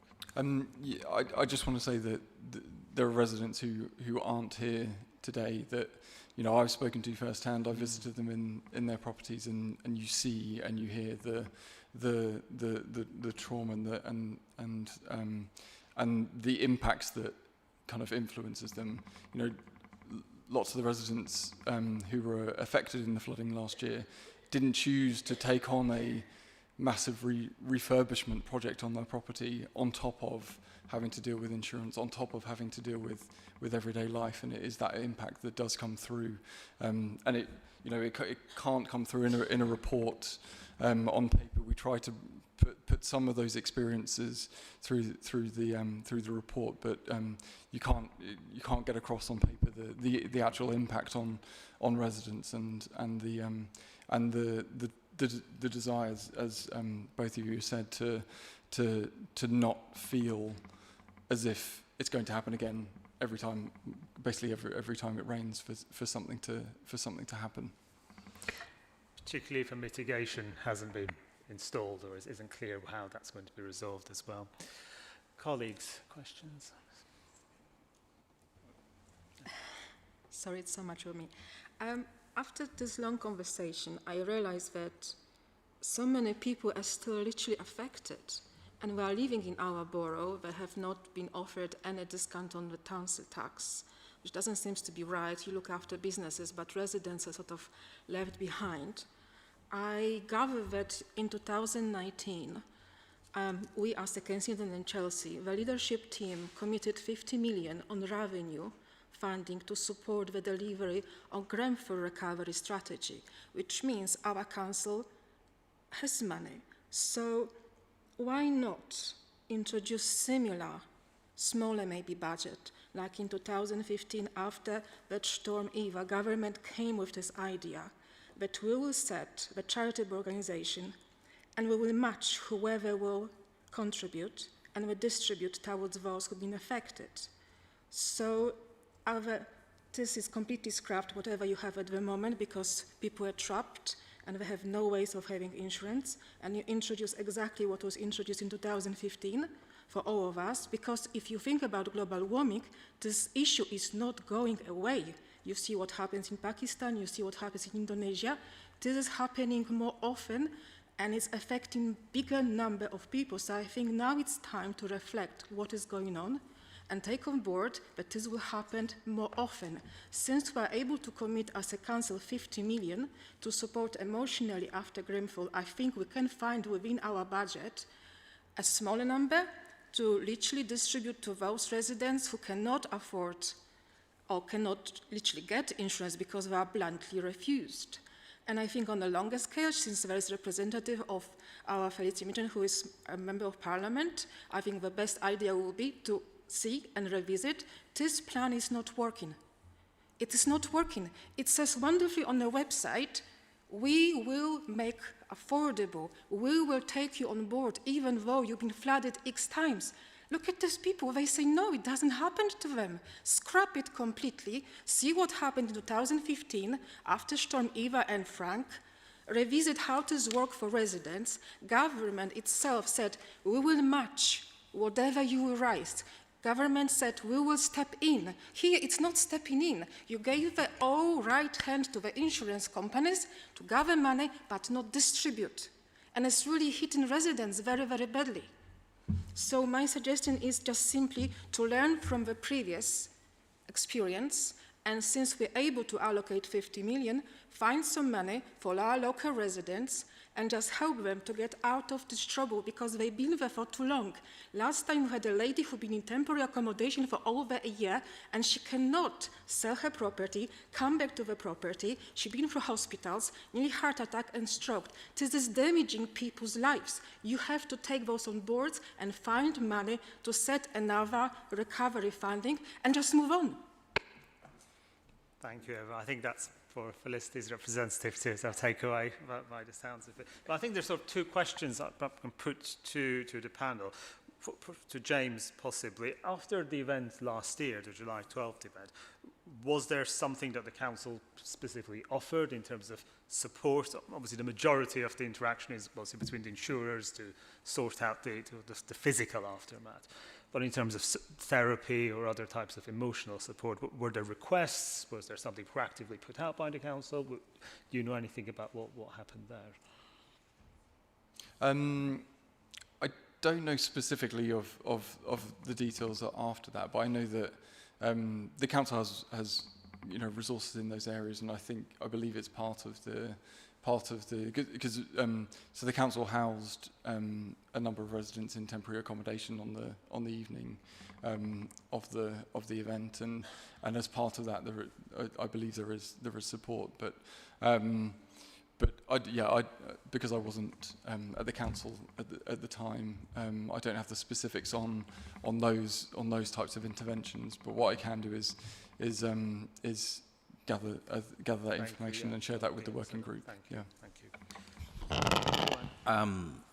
My knowledge might be slightly imperfect, but I think in terms of the recovery phase, colleagues in housing, because naturally most of the affected residents and communities, so they led on recovery, and the detail around, and perhaps not just the practical aspects, but maybe also the wider things you've touched upon here, like health and ongoing support. So the working group may want to explore what the full measures of recovery consisted of in terms of what were housing putting in place aside from things like temporary accommodation and so on. Thank you. I know that I've spoken to various people, and it is very much the sort of mental anguish and the fact that it goes on for so long to fix it. I would actually like to hear from the residents about what it is that we could do differently now or in the future, because I think you've lived through this all on a personal basis, and this review is very much a looking back and actually a looking forward about what can we do differently if it happens again. Hopefully not to you, but it may happen to others, and so what lessons can we pick up from that?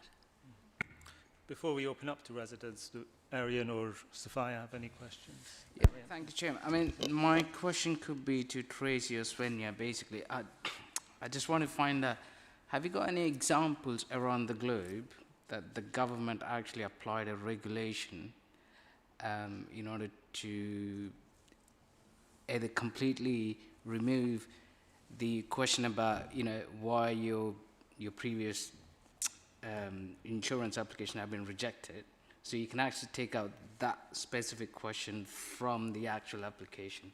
Is there any specific example? Because on reflection of what many residents were saying, either they couldn't get insurance because of that specific question, because your previous, the application have been rejected, firstly. Secondly, either the premium has gone up. So the government can step in. I know I can work with Jack and Felicity about this, maybe to put more pressure on the regulation itself. Any specific example around the globe that the government stepped in, removed that, applied the regulation so that that question won't be asked, or, would bypass in some, it's not a physical recovery as such, but I think that would really help going forward in the long term. Would like to comment on that, or is that something we can? Yeah, I mean, anyone could answer that, but I think a major consolation, referring to what you said, would be more knowledge that Thames Water are going to reopen Countess Creek or do something totally and utterly concrete. That, for me, I was wiped out And that would give me the greatest feeling of confidence of living there. Not little things. If they would just come to terms, allocate the money and do something on flood and sewage against it. That's what I feel. Before we, Resident Sophia, did you want to ask anything? Nothing from you. Lady. I just want to echo that. So you were talking about the mental anguish, and I appreciate you bringing that up because it's real. Now, every time it rains, I get so nervous. I've bought sandbags, and I'll embarrass myself. I bought a rowboat, an inflatable rowboat, because before I couldn't get to my house because there was standing sewage in front of it. I don't want to be trapped in my house if this happens again. And I don't even want to think about what this has done to the resale value of my property. My neighbors were all flooded out across the way from me, and some had to come out through their windows because of the sewage in their house standing. Can you imagine, like, sewage coming out of your toilet and flooding your entire house? I mean, it's just insane. And the worst part is, I have to pay my torturer. I have to send money to Thames Water every month. I have no choice in the matter. And I have to do this for them, but they can damage our lives, and we have no say in the matter. So we were talking about recovery for residents coming from the council. I appreciate that, but I don't think the council should have to pay for this. I think Thames Water should have to pay. I think that they should be taxed, and that should go to the recovery. Why did they get to take all of our money and just have profits and bonuses and dividends and all this stuff, and we suffer, and we don't have all those resources? And I just wanted to ask, is there no way that the council could at the very least say, you know, you will pay for this, or we will tax you and take that money and pay for it, one way or the other? I mean, they're not God, they're just a company. I suspect that's another question for the MPs to Parliament to look at. It's not working at the moment.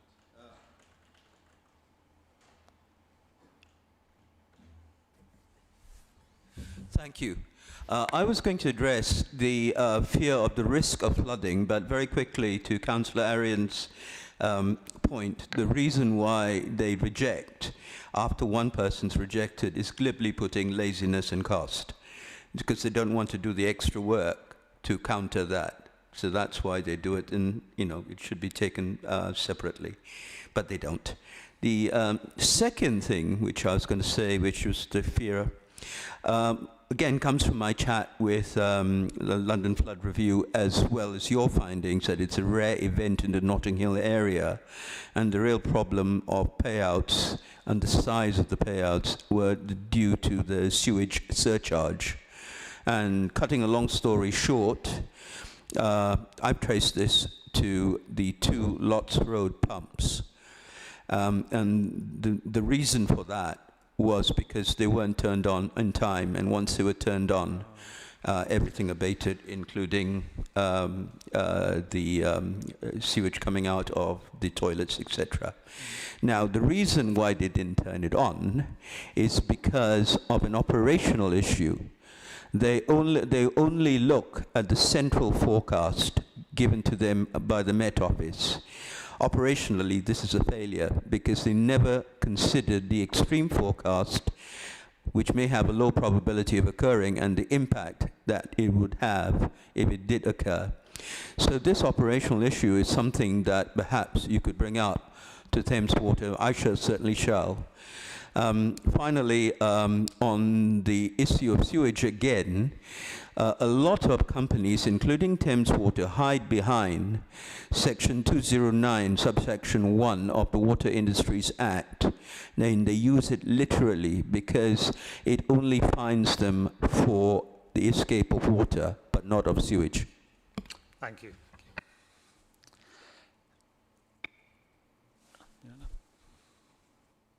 I think a small practical thing that the council could have done, and Thames Water should have done, was actually to make residents aware of the fact that they were flooded with sewage. Not everybody who was flooded realised there was sewage contamination. So I'm sure a lot of us remember the first scrutiny committee when a resident who was one of Councillor Ali's residents who had an ulcerated leg which became infected as a result of sewage contamination. He had no idea that it wasn't just rainwater.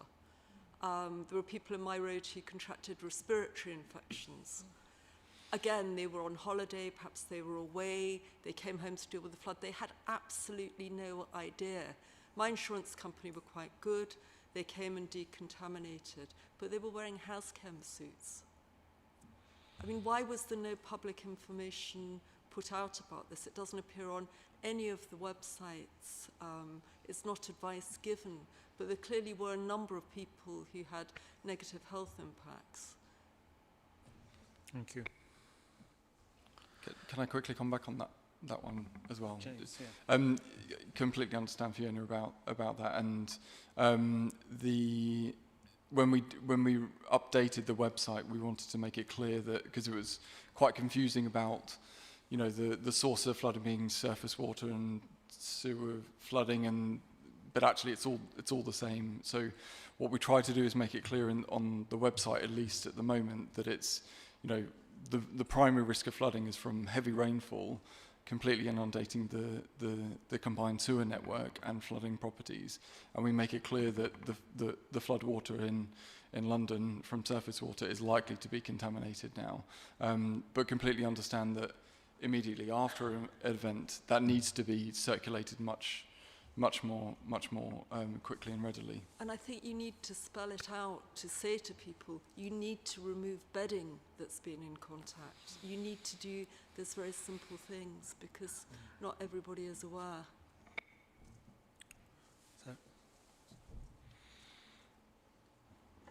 The other point to remember is that it being a flood... Sorry, I was asking this gentleman down here. Okay. Next. I was going to say, first of all, James, thank you for recognising sort of the anguish, and I think you're absolutely right, and it's nice to hear that that's recognised from the council's point of view. It's not recognised by insurance companies and other people who one's dealing with often, and I think that really leads me on to my sort of first specific point to answer Joanna's question about what the council could do to help residents.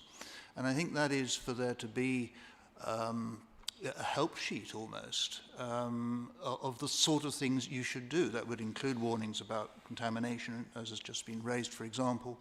But you know, who do you contact? In our case, it took 6 weeks before the insurance company sent their loss adjuster around.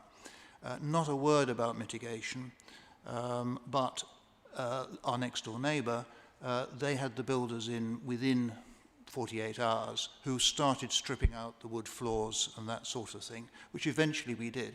But the loss adjuster needed to come around first. Then they wanted a surveyor coming around as well, and it took 2 months before we actually took our wooden floors out, for example. There are many other elements to that, but the delays, the lack of sympathy, clearly they were overwhelmed by the sheer scale of what happened in July last year.